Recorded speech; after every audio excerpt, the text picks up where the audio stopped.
வணக்கம் மக்களே, பாருங்கள் காலையில் ஈரமாக இருக்கா. நேற்று பயங்கரமான மழை. வெள்ளைக்காடு போட்டு வெள்ளைக்காய் முளைக்கிறதுக்கு தண்ணி வரும்னு மழை வரும்னு பார்த்தா இல்லை. அப்புறம் தண்ணியாக விட்டாச்சு. அப்புறம் தண்ணி விட்ட மக்கியானாலே ஒரு ஊற்றிச்சு. நம்ம ஒன்றும் பண்ண முடியாது, இயற்கை. அதெல்லாம் விடுங்க. நீங்கள் பாருங்கள், ஒருத்தர் ரோடு போட்டுருக்கான் வந்துக்கிட்டா. இங்கே பாருங்கள், இங்கேருந்து மண்புழு பாருங்கள் எப்படி பாருங்க. இங்கேருந்து இந்த செம்பல் செடி வேர்க்குள்ளே பூந்து இந்தாண்டை வந்து இங்கே வந்துருக்கு. இங்கே போய் அப்படி போய் கல்லுக்குள்ளே போயிடுச்சு. நான் பாருங்கள் மண்புழு வந்து மண்ணை எப்படி உழுவுதுன்ட்டு. இதுதாங்க மக்களே சொல்லுவாங்க, அதிக ரசாயன உரம் பயன்படுத்துறது, அதிதீவிரமான களைக்கொல்லிகள் பூச்சிக்கொல்லிகள் பயன்படுத்துறதெல்லாம் கூடாது அப்படின்னு சொல்லிட்டு.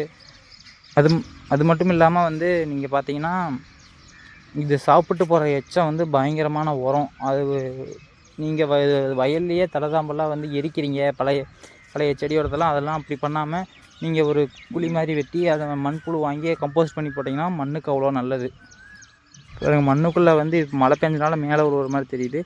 நீங்கள் மழை பெஞ்சனால அந்த ஈரத்தில் இருக்கிற பகுதியில் கீழே மண்புழு உழுதுகிட்டே தான் இருக்கும். மண்புழு உழவனின் நண்பன்.